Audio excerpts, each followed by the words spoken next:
एक समय ऐसा आया था जब घर के मुखिया ही हमारे बाबा जी, उन्होंने जब सुसाइड कर लिया तो हमें ऐसा लग रहा था कि हमारा पूरा परिवार बिखर सा गया है। पिताजी ने भी ये बोला कि अब गाँव लौट आओ, अब तुम्हारी पढ़ाई का खर्चा नहीं दे पाएँगे। सपने बहुत बड़े-बड़े लेके गया था शहर, लेकिन वहाँ से ऐसा लगा कि अब आगे कुछ समझ में ही नहीं आ रहा था। फिर हमारे एक मित्र ने कहा कि चलो पढ़ा लो, और वहाँ से शुरू हुई एक टीचर बनने की जर्नी, और आज मैं उत्तर प्रदेश के 20 लाख से भी ज़्यादा बच्चों को पढ़ाता हूँ।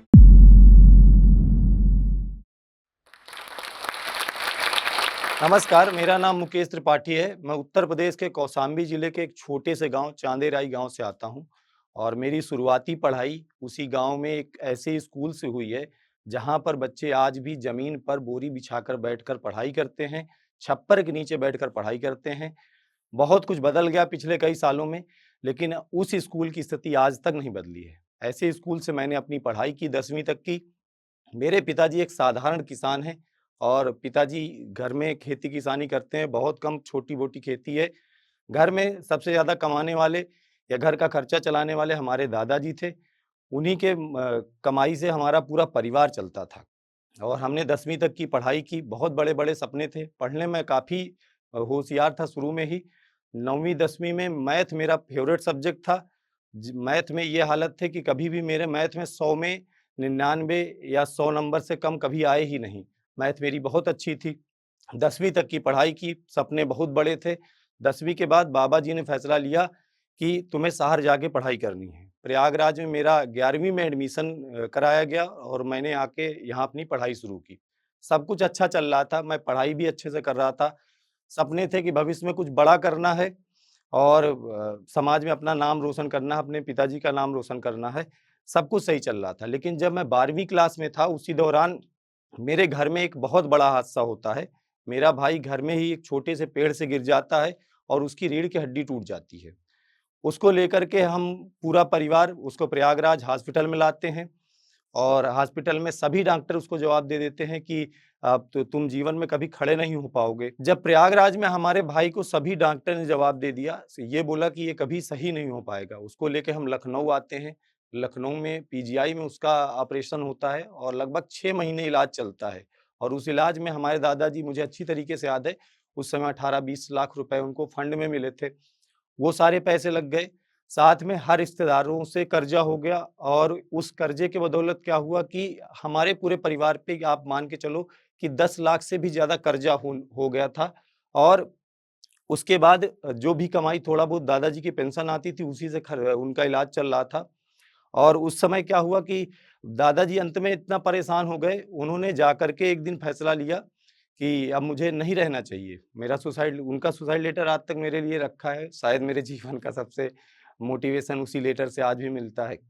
उन्होंने अपने सुसाइड लेटर में ये बात लिखी थी कि हे भगवान, बहुत सारा पैसा लगाने के बाद भी मेरा हमारे यहाँ नाती बोलते हैं, मतलब हम लोग को बाबा जी, तो हे राम, मेरे नाती की रक्षा करना। बहुत पैसा लगाने के बाद भी ये विकलांग है, और मैं अपने आप को भगवान आपके हवाले कर रहा हूँ। ये कहकर दादाजी ने सुसाइड कर लिया। हमारे पूरे परिवार में किसी को कुछ समझ में नहीं आ रहा था कि आखिर आगे क्या होने वाला है। मेरे पिताजी जीवन भर अपने पिताजी की बातों पे रहे, और खेती-किसानी करने वाले बहुत ही सीधे-साधे व्यक्ति। कुछ समझ में नहीं आ रहा था कि आखिर होगा क्या? उन्होंने भी लास्ट में हमसे बोल ही दिया कि अब तुम्हारी पढ़ाई का खर्चा नहीं दे पाएँगे। अब एक बेटा है हमारा, वो जो है उसके इलाज में पैसा देना है। उन्होंने कहा कि अब तुम वापस लौट आओ घर। तो प्रयागराज में मैं रह के पढ़ाई करता था, और कोई सहारा नहीं दिख रहा था कि अब कैसे होगा, क्योंकि एकमात्र सहारा दादाजी थे, और वो चल बसे थे। फिर उसके बाद क्या हुआ कि साथ में एक मित्र रहता था, वो ट्यूशन पढ़ाता था, होम ट्यूशन। घर-घर जाकर के ट्यूशन पढ़ाता था 8वीं तक के बच्चों को। और उसके बाद उसने जब देखा तो उसने कहा कि अभी तुम घर मत जाओ, मैं तुमको 9वीं 10वीं के बच्चों का ट्यूशन दिला देता हूँ, और उन बच्चों को तुम मैथ और फिज़िक्स पढ़ा सकते हो, क्योंकि तुम्हारी मैथ काफ़ी अच्छी है। मुझे याद है, मैंने 3 लड़कों से पढ़ाना शुरू किया था, और उनकी फ़ीस थी एक बच्चे की ₹300, तो कुल मिला के मुझे ₹900 महीने मिलते थे, और ₹900 महीने में मैं अपनी पढ़ाई का खर्चा निकाल लेता था, और ₹900 महीने में मैं प्रयागराज में रहना शुरू किया। और हालाँकि 2-3 महीने ही ₹900 मिले हैं, उसके बाद उन बच्चों ने 2-4 बच्चे और लाए। कुल मिला के मैं 1500-2000 रुपए पाता था, उसी से अपनी पढ़ाई का खर्चा निकालता था और अपने सारे खर्चे उसी से पूरा करता था। पिताजी से बता दिया कि मैं अपना खर्चा निकाल लूँगा। पिताजी ने कहा ठीक है, तुम अपनी पढ़ाई का खर्चा अगर निकाल लेते हो, तुम रह लो आराम से, हमें कोई दिक्कत नहीं है, हम किसी तरीके से भाई का इलाज करा लेंगे।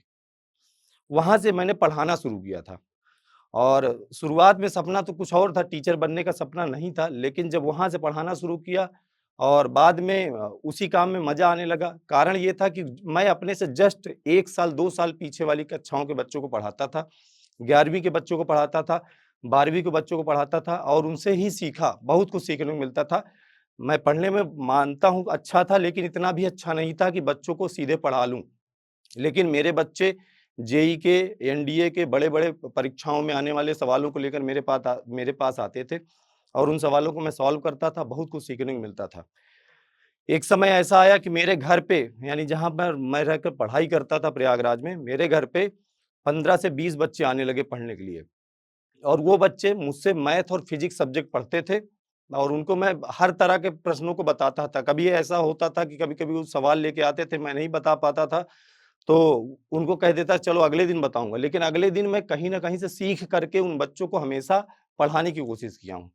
अंत में उन बच्चों ने जिस कोचिंग में वो कोचिंग करते थे, उस कोचिंग के डायरेक्टर से कहा कि हमारे एक सर हैं मैथ फिज़िक्स पढ़ाते हैं, उनको आप अपने यहाँ रख लीजिए। उन्होंने हमको बुलाया और हमको 11-12 की क्लास दी। 11वीं-12वीं की जो क्लास हमें दी, वहाँ पर हम जब पहले दिन पढ़ाने गए, तो 100 से 200 बच्चे बैठे हुए थे। अब 100-200 बच्चों की पहली क्लास थी, थोड़ा-सा नर्वस था, लेकिन पढ़ाना आता था, बच्चों को समझाना आता था। बच्चों ने भी माना कि ठीक है, वहाँ से पढ़ाना शुरू किया और बहुत अच्छा रहा, मतलब बच्चों का हमेशा प्यार मिला। मैंने हमेशा एक चीज़ सीखी है कि बच्चों की क्वालिटी के साथ समझौता नहीं करनी है, उनको अच्छा से अच्छा पढ़ाना है। फिर मैंने पढ़ाना शुरू किया, वहाँ से। फिर क्या हुआ कि पढ़ाते-पढ़ाते 1-2 साल बीता, सब कुछ अच्छा चलने लगा, मेरी भी पढ़ाई ठीक-ठाक चल रही थी और बच्चों के भी लिए मैं दिन-रात अच्छे से अच्छी चीज़ों को बना रहा था। फिर अंत में एक दिन ऐसा आया कि बच्चों ने कहा कि सर अपनी संस्था आप खोल सकते हैं, आप अपनी संस्था खोलिए, अपनी टीम बनाइए। मैंने प्रयागराज में जय महादेव अकेडमी के नाम से एक कोचिंग की शुरुआत की और बच्चों के लिए एक बहुत बेहतरीन टीम बनाई। एक समय ऐसा आया कि ऑफ़लाइन में मैंने अपनी मेहनत के दम पर एक अच्छी टीम बनाकर 20 से 25 लोगों की टीम बनाकर ऑफ़लाइन में प्रयागराज में एक प्रतिष्ठित कोचिंग के नाम जय महादेव अकेडमी के नाम से बनाई, जिसमें हज़ारों बच्चे पढ़ने आने लगे। और हमने बच्चों के लिए बहुत मेहनत की। 2016 में मुझे अच्छी तरीके से याद है, मैंने प्रदेश में फर्स्ट रैंक भी अपने ऑफ़लाइन में पढ़ा करके, एक लड़की थी हमसे पढ़ती थी अंजलि वर्मा, उस बच्ची को हमने प्रदेश में पहला स्थान दिलाया। शुरू में जब 10-20 बच्चों के बाद मैंने पढ़ाना शुरू किया, तो मैं जब भी अपने गाँव आता था तो या लोग जो मुझसे मेरे रिश्तेदार थे, वो हमेशा कहते थे, "प्राइवेट टीचर ना बनना, ज़्यादा से ज़्यादा 10,000 5,000 कमाओगे, किसी सरकारी नौकरी की तैयारी कर लो, पढ़ने में तुम काफ़ी अच्छे रहे हो। अगर तुम सरकारी नौकरी की तैयारी कर लोगे तो भविष्य में अच्छा खासा कमा लोगे और अपने परिवार को अच्छी जगह पे ले जाओगे, अपने परिवार का नाम रोशन करोगे।" लेकिन मुझे उस काम में मज़ा आता था, पढ़ाना अच्छा लगता था। इसलिए अच्छा लगता था कि कुछ पैसे तो जो मिलते थे ठीक है, मुझे हमेशा अपने बराबरी के बच्चों से सम्मान मिलता था। मेरे बराबर के बच्चे मेरे पैर छूते थे, इसलिए मुझे वो बात उनकी समझ में कभी नहीं आई कि मुझे पढ़ाना नहीं चाहिए। मैंने हमेशा पढ़ाने पर ही फ़ोकस दी। प्रयागराज में बहुत ही प्रतिष्ठित कोचिंग मैं चला रहा था, सब कुछ अच्छा चल रहा था। हज़ारों बच्चे पढ़ने आते थे, रिज़ल्ट भी हमने दिए, स्टेट टॉपर, डिस्ट्रिक्ट टॉपर भी बनाया। लेकिन 2018 में एक बच्चा था मेरा, जो कि आईआईटी में सेलेक्ट हुआ था। उस बच्चे ने मुझे एक बार फ़ोन किया कि सर आप ऑनलाइन क्यों नहीं आ जाते हो? उस बच्चे ने कहा, और यूट्यूब पे मैंने कई टीचर्स के वीडियो भी देखे थे कि ये पढ़ाते हैं, मैं भी ऐसा पढ़ा सकता हूँ। फिर मैंने उस बच्चे से थोड़ा बहुत कनेक्ट किया कि भाई कैसे करते हो? उसने कहा सर एक चैनल बना लीजिए, उस चैनल पे आप अपनी पढ़ाई की वीडियो डाल देना। 2018 में हमने शुरू किया था ऑनलाइन पढ़ाना और कोई नॉलेज नहीं था कैसे वीडियो बनाते हैं, कैसे क्या करते हैं। एक पाइप ली थी हमने जिसमें पानी का पाइप होता है, उस पाइप पे मोबाइल बाँध कर और हम पढ़ाना शुरू कर दिए। दिन भर में 30-35 मिनट की एक वीडियो मैं दिन भर में कभी भी समय निकाल कर रिकॉर्ड कर लेता था और उस वीडियो को एडिट करने में मुझे अच्छी तरीके से याद है घंटों लग जाते थे। उस वीडियो को मैं अपने मोबाइल में रख लेता था और जाके, जैसे मैं एक स्कूल पढ़ाता था दिन में, स्कूल में जब लंच हुआ करता था तो लंच में बैठ के वीडियो एडिट करता था। मेरे साथ में जो टीचर मेरे साथ पढ़ाते थे, वो टीचर हमेशा एक बात कहते थे कि भाई इससे कौन पढ़ेगा? ऐसे बच्चे क्लास में ऑफ़लाइन तो पढ़ते नहीं हैं, जो सामने बैठे होते हैं, टीचर को इतना प्रेशर देके पढ़ाना पड़ता है और तुम वीडियो के माध्यम से पढ़ाना चाहते हो। लेकिन एक चीज़ थी कि उस वीडियो के नीचे बच्चों के कमेंट आते थे। बच्चा लिख के भेजता था कि मैं झांसी से हूँ, मैं यहाँ से हूँ, मैं वहाँ से हूँ, दूर-दूर के बच्चे। मुझे केवल ये लगता था कि ठीक है, मेरी पढ़ाई दूर से भी बच्चा पढ़ सकता है, दूर-दूर तक का बच्चा मेरी वीडियो से पढ़ रहा है, बस यही मोटिवेशन था मेरे अंदर और मैं वीडियो बनाते चला जा रहा था। लेकिन 2019 के आसपास एक ऐसा समय आया, सब कुछ सही चल रहा था, एक दिन अचानक जब मेरे 30,000 के आसपास सब्सक्राइबर थे, मेरे दिमाग में एक बात आई, क्या जीवन भर मैं 1000-2000 बच्चों को पढ़ाता रह जाऊँगा? मैंने अचानक फैसला लिया कि मुझे अब ऑफ़लाइन छोड़ देनी चाहिए। मेरी सब कुछ सही कहानी चल रही थी, अच्छी खासी कमाई भी हो रही थी, कोचिंग भी सब सही चल रहा था। मैंने दूसरों के यहाँ पढ़ाना छोड़ दिया, केवल अपनी संस्था पर पकड़ी थी, 3-4 घंटे ऑफ़लाइन अपनी संस्था में पढ़ाता था, बाकी ऑनलाइन के लिए पूरा समय दे दिया कि इसमें अब सीखूँगा, ताकि मैं ऑनलाइन के माध्यम से ज़्यादा बच्चों तक पहुँच सकूँ।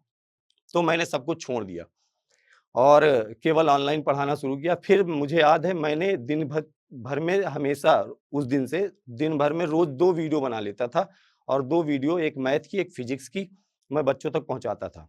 2020 तक सब कुछ सही चल रहा था। फिर एक समय आया, कोविड आ गया और जब कोविड आया तो हमारी ऑफ़लाइन कोचिंग बंद हो गई और जहाँ पे हम ऑफ़लाइन कोचिंग चलाते तो उसका अच्छा खासा रेंट हुआ करता था। और हमने उस कोचिंग की जगह नहीं छोड़ी, केवल इसलिए नहीं छोड़ी कि आज नहीं तो कल, 2 महीने बाद, 1 महीने बाद कहीं कहीं न कहीं तो खुलेगी ही।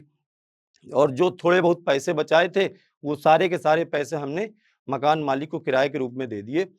अंत में एक ऐसा समय आया कि पूरा सब कुछ सेविंग खत्म हो गई और केवल ऑफ ऑनलाइन ही पढ़ाने का मौका था, ऑफ़लाइन सब कुछ बंद चल रहा था। लेकिन बच्चे हमसे ऑनलाइन में बहुत खुश थे। उस समय कोविड के टाइम में बच्चों के पास भी कोई ऑप्शन नहीं था। बच्चे ऑनलाइन ही पढ़ाई करते थे और वो बच्चे बहुत प्यार दिए, मतलब यूट्यूब में। फिर हमने यूट्यूब में पढ़ाना शुरू किया, धीरे-धीरे टीम बनाई ऑनलाइन के लिए भी। लेकिन थोड़े संघर्ष इस बात के थे कि शुरू में ऑनलाइन मेरे साथ आने वाला कोई नहीं था, क्योंकि उतनी कमाई ही नहीं थी कि हम टीचर्स को पेमेंट कर सकें। लेकिन हम सबको यही कहते थे कि भाई आओ पढ़ाओ, भविष्य में जब अपना परिवार बड़ा होगा या कभी ज़रूरत होगी तो इन बच्चों से भी पैसा माँग लेंगे। मुझे याद है कि थोड़ा-सा जब एक संघर्ष चल रहा था, तो उस समय मैंने एक बार यूट्यूब में बच्चों से पैसे माँगे थे और बच्चों से कहा था कि बेटा मेरी इस जर्नी में थोड़ी मदद करो। बच्चों ने एक दिन में मुझे 17,000 रुपए भेजे थे और बच्चों ने हमेशा मतलब यही कहा कि सर आप पढ़ाते जाइए, हम आपके साथ खड़े हैं। और मैं पढ़ाता रहा। सब कुछ सही चल रहा था जब हम 1 लाख प बच्चों का परिवार हमारा हो गया। हम 3-4 लोगों की एक टीम भी बन गई थी और यूपी बोर्ड के बच्चों को हम पढ़ा रहे थे, सब कुछ ठीक था। 1.5 लाख जब सदस्यों का परिवार हुआ तो मेरी मुलाकात तरुण जी से होती है, जो कि विद्याकुल के फाउंडर हैं और तरुण जी का भी विज़न यही था कि स्टेट बोर्ड के बच्चों को पढ़ाना है। सर ने हमसे जब बात की तो दोनों का विज़न जब एक था कि हम भी यूपी बोर्ड के लिए काम कर रहे हैं, तरुण सर भी यूपी बोर्ड के लिए काम कर रहे हैं, तो हमने फैसला किया कि दोनों लोग साथ में मिलकर काम करते हैं। और मुझे विद्याकुल एक ऐसी संस्था मिली, जो स्टेट बोर्ड के बच्चों के लिए काम करती है, जो मेरे बच्चों के लिए सोचती है। मैं उन्हें अपना बच्चा मानता हूँ आज भी। तो हमने साथ में काम करना शुरू किया, धीरे-धीरे करके 1.5 लाख सदस्यों से लेकर के आज हम यूपी बोर्ड के 20 लाख से भी ज़्यादा बच्चों को पढ़ा रहे हैं। और हमने ही यूपी बोर्ड के बच्चों को ऑनलाइन में सबसे पहले पढ़ाना शुरू किया था और आज उसी प्यार और सपोर्ट के दम पर यूपी बोर्ड में सबसे ज़्यादा बच्चों को 20 लाख से भी ज़्यादा बच्चों को पढ़ाने का विश्वास या पढ़ाने का मौका हमें मिला है।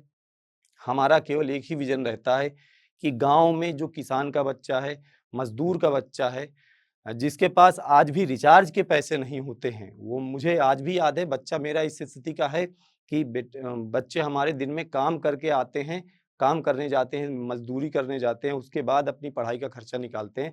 उन बच्चों को मैं पढ़ा रहा हूँ।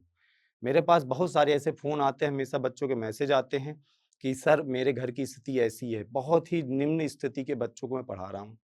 लेकिन आज 20 लाख से ज़्यादा बच्चों तक अच्छी क्वालिटी कंटेंट पहुँच रही है और सबसे बड़ी बात है, वो बच्चे जो कभी जेईई, नीट जैसे एग्ज़ाम का सपना देखते थे केवल, आज वो सपने साकार हो रहे हैं। हर वर्ष मेरे पढ़ाए में बच्चों में से बहुत सारे बच्चे बड़े-बड़े परीक्षाओं में सफल हो रहे हैं और स्टेट और डिस्ट्रिक्ट टॉपर बनते हैं।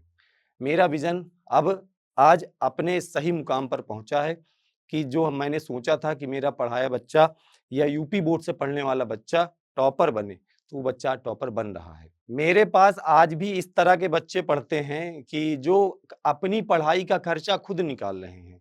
मेरे पास मुझे याद है अभी कुछ दिन पहले मेरे बच्चे एक बच्चे का फ़ोन आया, मेरा एक बैच था जिसका प्राइस मात्र ₹999 था। उस बच्चे ने फ़ोन करके मुझसे ये कहा, "सर मैंने 2 दिन काम किया है, मैंने ₹600 इकट्ठा कर लिए हैं, मेरा एडमिशन ले लीजिए। मैं 1 दिन काम और करूँगा और फिर आपको ₹300 और दे दूँगा।" तो मेरा बच्चा आज भी ऐसी स्थिति का है जो अपनी पढ़ाई का खर्चा खुद निकाल रहा है। तो ऐसे बच्चों को पढ़ा कर के मैं अगर आज डिस्ट्रिक्ट और स्टेट टॉपर बना रहा हूँ, तो मेरी ये यात्रा सफल है और भविष्य में भी मैं इन बच्चों के लिए ही काम करता रहूँगा।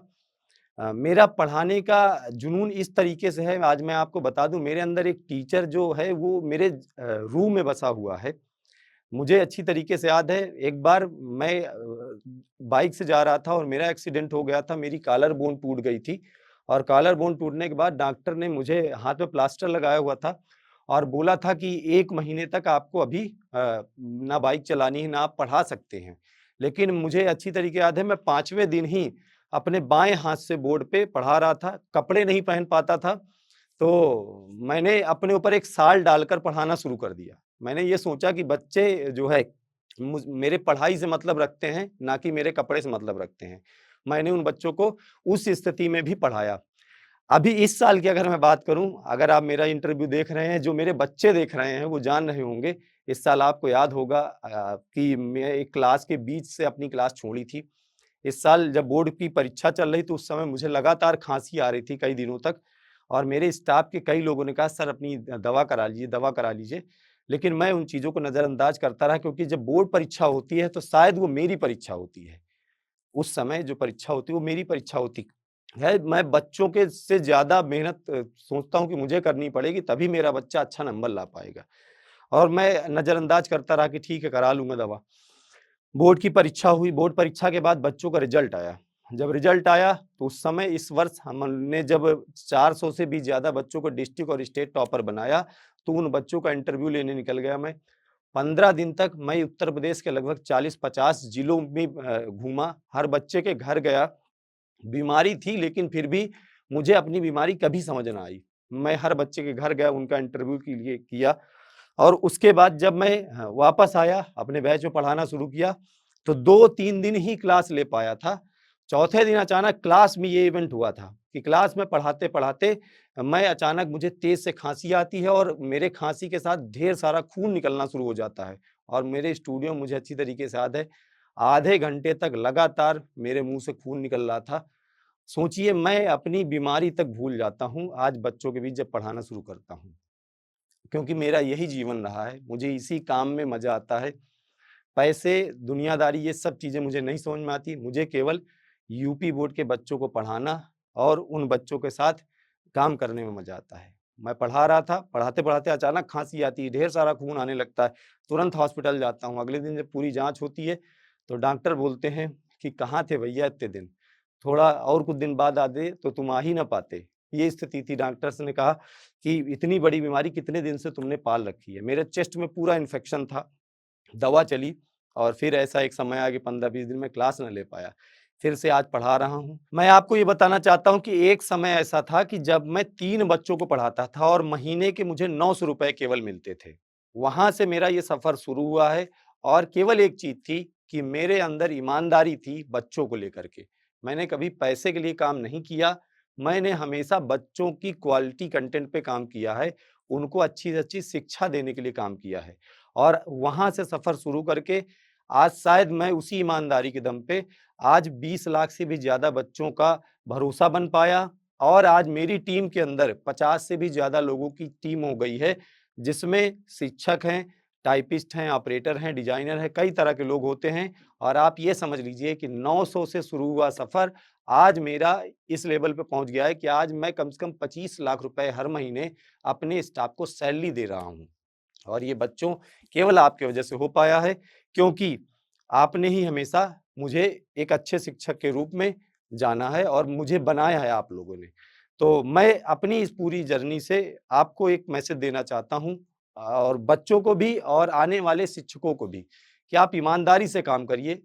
बच्चों के साथ हमेशा ईमानदारी से, क्योंकि वो बच्चा कहाँ से पैसा लाता है और किस डेडिकेशन के साथ वो पढ़ाई कर रहा होता है, उसके लिए ईमानदारी से काम करिए। आप भी आगे जाएँगे, आपका पढ़ाया बच्चा भी बहुत आगे जाएगा। समाज के कहने पे बिल्कुल मत जाइए। मैंने तो अपने जीवन में बहुत बार 2 बार ऐसा हुआ कि मैं ऑफ़लाइन के पीक पर पहुँचा और फिर ऑनलाइन के भी पीक पर पहुँचा। ऑफ़लाइन शुरू किया था तब भी लोगों ने कहा था कि तुम क्या करोगे, प्राइवेट टीचर बन के जीवन खराब कर लोगे। तो मैंने ऑफ़लाइन में भी दिखाया कि मैं ऑफ़लाइन में क्या कर सकता हूँ, प्रयागराज की सबसे बड़ी संस्था बनाई। और जब ऑनलाइन शुरू किया तो ऑनलाइन में भी लोग मज़ाक उड़ाते थे कि वीडियो बना के, वीडियो से कौन पढ़ने वाला है। लेकिन ऑनलाइन में भी आज मैंने 20 लाख से भी ज़्यादा बच्चों का भरोसा जीता है। मैं इस यात्रा से, अपनी इस पूरी जर्नी से आपको केवल यही मैसेज देना चाहता हूँ, ईमानदारी से काम करिए। पैसा रुपया बहुत कमा लेंगे, आप बच्चों का भरोसा कमा लीजिए, प्यार कमा लीजिए, इससे बढ़कर कुछ नहीं होता है। और अंत में आप सभी को भी मैं धन्यवाद देना चाहता हूँ कि आपने मुझे सुना, मेरी कहानी को समझा। और बच्चों को बहुत-बहुत धन्यवाद है कि आपने मुझे इतना प्यार दिया कि मैं एक साधारण सा शिक्षक 300 रुपए महीने से 900 रुपए महीने से अपनी जर्नी शुरू करके यहाँ तक पहुँचा। और सबसे बड़ा धन्यवाद मैं जोश टॉक को देना चाहता हूँ, जिसने मुझे मौका दिया कि एक यूपी बोर्ड के लिए पढ़ाने वाला शिक्षक, एक किसान का, मेरे मज़दूर के बच्चों को पढ़ाने वाले शिक्षक को इस मंच पे लाया, जिसके माध्यम से आज मैं अपनी कहानी आपको बता पाया, आपको मोटिवेट कर पाया। जोश टॉक का भी बहुत-बहुत धन्यवाद। तो प्यारे बच्चों, आप सभी को नमस्कार। मिलता हूँ आप सबसे क्लास में।